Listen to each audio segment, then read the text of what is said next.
দুনিয়ার সব কিছুর বিনিময়ে তুই আব্বারে চাইবি, তুই পাইবি না ভাই।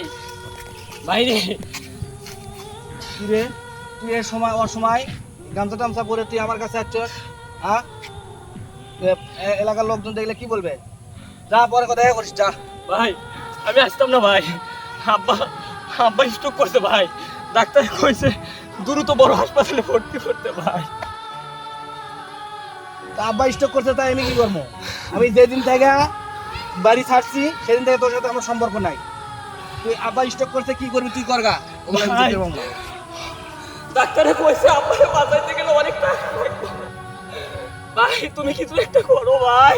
আরে ওগুলোর দায়িত্ব আমার না তো, যা তুই। আমি কোনো টাকা পয়সা দিতে পারবো না। ভাই শামিম ভাই, আপনি বাইরে একটু বুঝান, আমার আব্বা বাঁচবো না ভাই। প্রতিদিন কিসের ভাগ কালে এসিস রে? কয়দিন পর পরে যখন ছেলেমেয়ের কাছে এসে টাকা নিয়ে যাস, সরাতে তাদের সর, নাহলে কিন্তু একদম রাখতে পারে খারাপ ফেলবে একবার কিন্তু। ভাগ কালে এসে এটা ভাই ভাই ভাই রে, আমার কাছে যদি টাকা থাকতো ভাই, আমি তোর কাছে আসতাম না ভাই। স্যার, আমাকে বাঁচান। দেখে আমাকে লাভ হবে না। আমি যেদিন থেকে বাড়তে বেরোচ্ছি সেদিন থেকে আমি তোদের সম্পর্ক বাদ দিচ্ছি। তুই বাপ মলেও কিছু যায় আসে না, না মলেও কিছু যায় আসে না।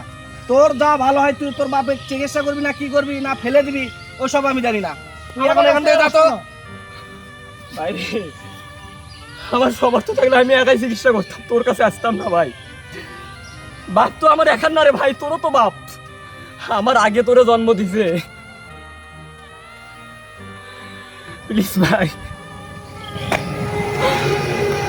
বাবাকে কি চিনিস রে ভাই, তুই একদিন বুঝবি দুনিয়ার সব কিছুর বিনিময়ে তুই আব্বারে চাইবি, তুই পাইবি না, তুই পাইবি না, তুই পাইবি না।